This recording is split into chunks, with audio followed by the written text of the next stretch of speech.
plan is to change all this for plastic. It's quite awkward to get it all under here. So you do away with all the lead, connect back onto the copper, and do away with all this lead.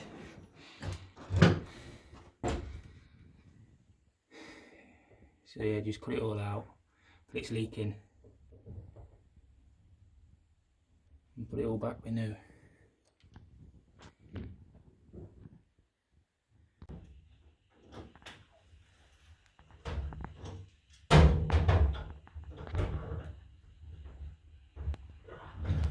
You guys probably can't see very well, but I've managed to cut the old lead where it comes up from the utility in that far corner. So I'm just, as I say, I'm cutting all this lead out and putting plastic in. The most awkward pair of taps I've probably ever had to change. Get the tails off. Still couldn't get that undone. Look at the state of that. The other one was as bad, the cold wherever it's gone. Might still be under there. I've got it off somewhere. I've got the cold. The cold. What a nightmare getting them off. That's what I used, the Armeg jaw dropper. Yeah, got all these cut out now, so it's just a case of replacing it all with plastic. But yeah, 10 out of 10 awkward that. This job, the customer had run out of oil. There was 2 oil boilers at the property. This one was quite a long run from the tank, so I used my oil sucker to pull it through. I was showing Harry, one of our apprentices, how to use it basically. It's super easy. You just basically connect it to your oil line and suck it through, and it does it all for you. So you don't spill any oil. It's nice and clean, and yeah, brilliant tool really.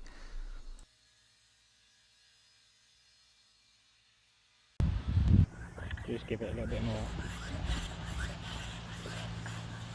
So basically you just keep pumping until you see no more bubbles coming in the line, and then you know you're safe to fire your oil boiler back up. The other good thing about this is you know you're not going to damage your pump by pulling air through and then oil and then air and then oil. So yeah, it's a really good tool. So basically you just wait for your hose, your clear hose on the puller to go solid, and then you know you've got oil. I was just checking the installation. This was actually a boiler I fitted a while ago. Noticed the 5 hours fitted 1 metre away from the boiler, which is how it should be on an external boiler. So yeah, just give the appliance a visual check to make sure there's no defects. Make sure the terminal guard and everything, there hadn't any leaves or anything blocking the flue. So yeah, just checking over while Harry was pulling it through. That's what it should look like, and then you know you're safe to connect your oil line back onto your burner, and then the boiler will fire straight in then. Get the photo, I'll tell you. That was a decent one. On these boilers you can actually reset the burner from the top panel, so you just press reset and then OK. It is well worth noting that once you have run out of oil, it is well worth checking your filters on your tank to make sure you've not blocked that or anything. Yeah, this one fired straight back in. Just let it run 10-15 minutes or so to make sure you're not going to get any future lockouts. But yeah, once it's run for that period of time, you'll be good. It's also worth noting these heat slaves always fire for the hot water first, so you won't get any heat in until the slave tank's fully heated up.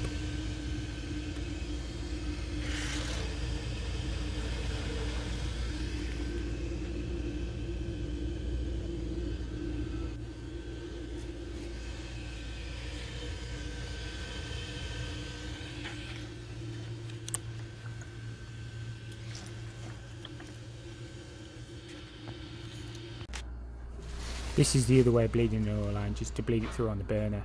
You basically just have to get some rag, crack it with an Allen key and just let all the air come out.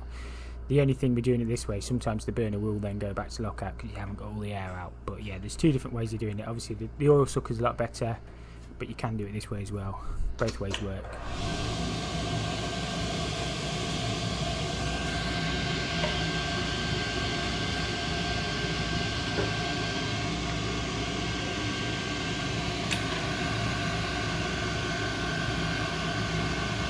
As you can see on this one, it went to lockout first time. I bled a bit more through, and then I think second time it fired on this one. But you always want to leave it running a good 5-10 minutes to make sure it's not going to go back to lockout.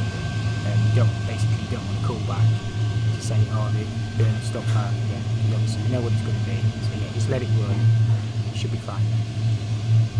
This plant room I didn't fit. It was a bit of a horror show in here really. There was quite a few things wrong. Obviously, first thing plumbers mostly look at is obviously like your T2 below your tongue dishes, stuff like that, but the whole installation was just a mess really. You just kind of wanted to close your eyes and cry really and sort of the pipework, but they worked in. I just got told to bleed the oil through and I just walked away really. But obviously you can always try and advise your customers, but whether they take any notice or not, that's down to them. But yeah, as I say, sacrilege really there. Quite a lot of space to do, quite a neat install. It's just a mess.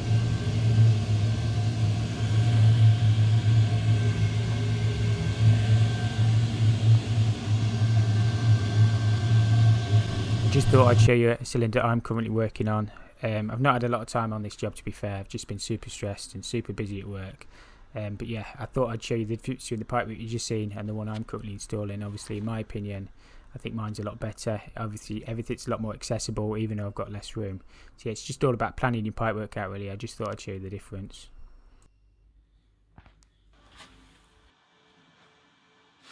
Back in the cellar of doom. I've got to cut some of these pipes out of the way because the joiners have got to replace some of these timbers. So, easy job, just got to drain down. I'll probably just drain it down into there, to be fair. And just basically cut them out, and I'll keep the pipes. And then put them back in once they've replaced the timbers. I'm not too sure which ones I've got to change, but I'll cut them all out so they're well out of the way. It's definitely got an era working down here. It feels really creepy. Almost as if somebody's died down here, but yeah, I've had to put a jumper on it. It's like, it gives you the shivers. But yeah, that's what I've got to do anyway. It'll take a few minutes. This was just a gas boiler swap. I actually had a lad called Harry with me who's come with me to learn his gas. He's done his level 2 and he's got his unvented, his water regs and everything, but he's obviously learning his gas. He needs a placement, so I've obviously helped him out on that one. So I've got Harry to do a lot of the work. It's actually nice to have somebody who does it all for you, really. Obviously I was supervising him. We basically just went through all the process of fitting the boiler.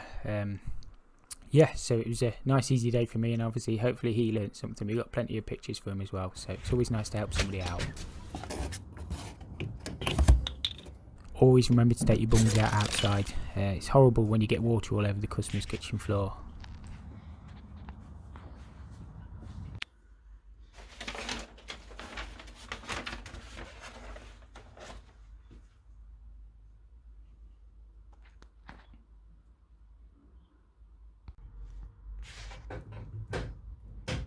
I was going to try and unsweat the tee off this pipe, but there was just a little bit too much water in it, so in the end I ended up having to cut the pipe a little bit further back in the box in, just to get onto a nice clean bit of copper.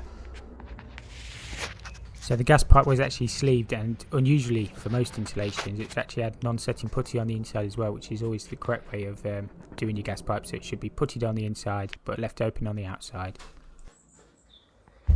As I say, I sort of took a back seat on this one. I kind of let Harry do a lot of the work. It's all about just showing them the correct ways of doing things. Obviously, making sure your gas pipes are sleeved, sealed, making sure your flue's sealed on the outside as well. Obviously, just making sure everything's bang on. Particularly when you're teaching somebody, you just basically got to show them the whole process of how to do something, the correct methods. Not that anything should be wrong anyway, but yeah, it's just all about methodical working through and making sure each stage is done correctly. So the system was an S-plan, but it needed an automatic bypass put in rather than just a manual gate valve. So yeah, always make sure you've got an auto bypass and an S-plan system. I ended up having to change the Drayton 2 port. The lever, the bit on the body actually snapped off. It was super stiff anyway. I never liked freeing them off, but I just put a Honeywell in its place. It was just really awkward to get out because there was no movement on the pipework, so I ended up having to strip the pipework back, cutting it out and putting a Honeywell in. Also the nut had been soldered on, which was a bit of a nightmare, but got it sorted. This is just showing the finished job really. You have to leave the wiring covering off till last because you need the button in behind to put it in service mode, so you can check obviously your high and low fire with your own lines of part of the commissioning process. CO2 should be... Right guys, just a couple of hours left for my day. I thought I'd pop back and see how this job is getting on. So I've plastered all that wall so I can get my towel rail on. Shower's all been mermaid boarded out. And I'm going to go into the cellar and connect them pipes back up that I took out the other week. So yeah, looking good, or better than it was anyway. Hopefully all my bits from the shower are still in here. It should all be in this box hopefully. So I've got some valves where I can isolate my shower down there. Saves isolating the whole house. So I'll just get this fitted really quickly. Hopefully all goes well. Hopefully all my bits are in there.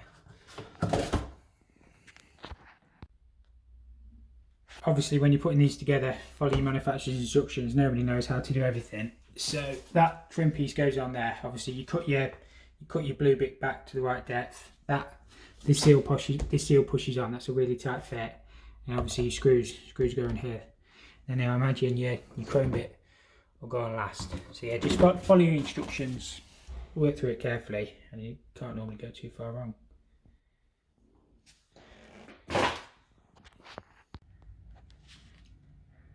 That's just got the chrome faceplate fitted now. So yeah, it's just a case of this only pushes on. I'll show you. But the seal's all behind because that's a really tight fit.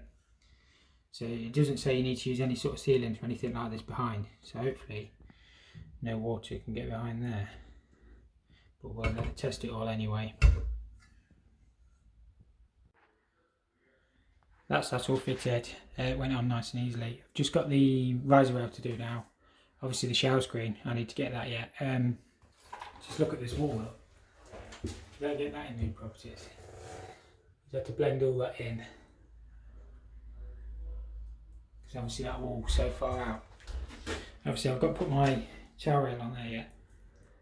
Hopefully it should be alright. Obviously the towel rail might be leaning out of the top, but I should be able to adjust it on the brackets. But look at that. That won't pass a snagging inspection on a new build.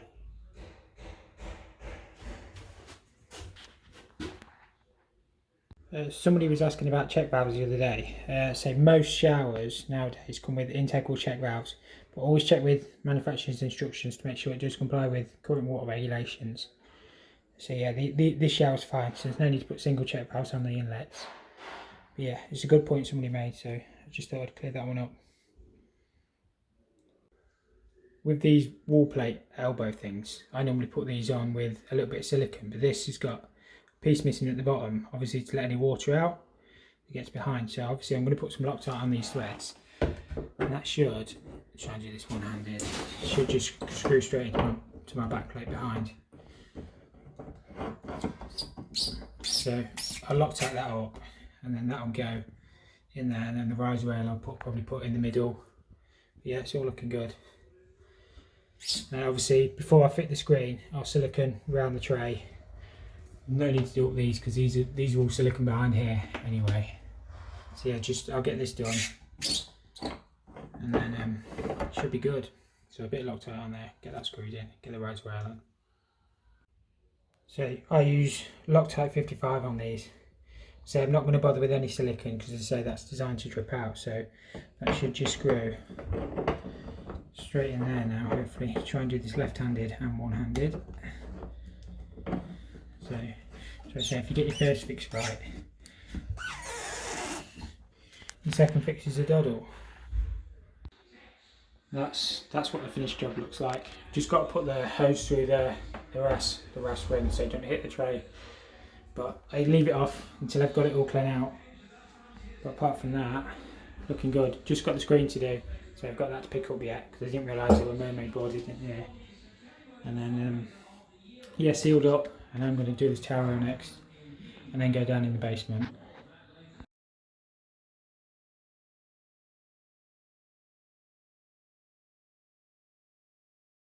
This was just the landlord's gas safety. There was so much stuff wrong on this property, it was actually scary. This was the hob. I'd never seen a battery pack before on a hob, but basically one of the rings on the hob didn't work. It was actually a good one for Harry to be with me. Obviously I'm teaching his gas, so there were so many defects we found on it, so it was a really good one. What's wrong with it, Harry? Good one for him to learn on. It's starting to burn away there. It's showing worn there. It's cracking there, and on the inside as well. Inside of there, it's cracking through the actual coals. The crack comes to about here. And obviously we're getting yellow flame as well, aren't we? Yes, and yellow flames as well. Appliance. And obviously there's no data badge either with the appliance. Yeah, well, how would we classify that? As an ID and Yeah. condemn it. No worries.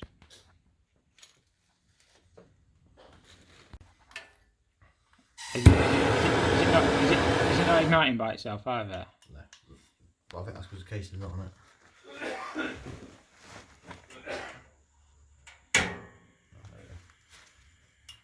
So when it's on pilot, the front burner's coming on as well, isn't it? Yeah. Instead of by itself.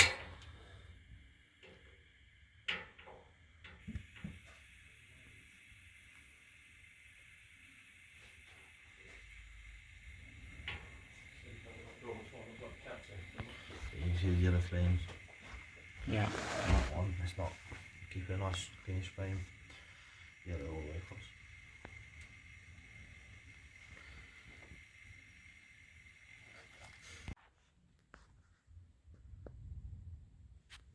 So capped all that one off.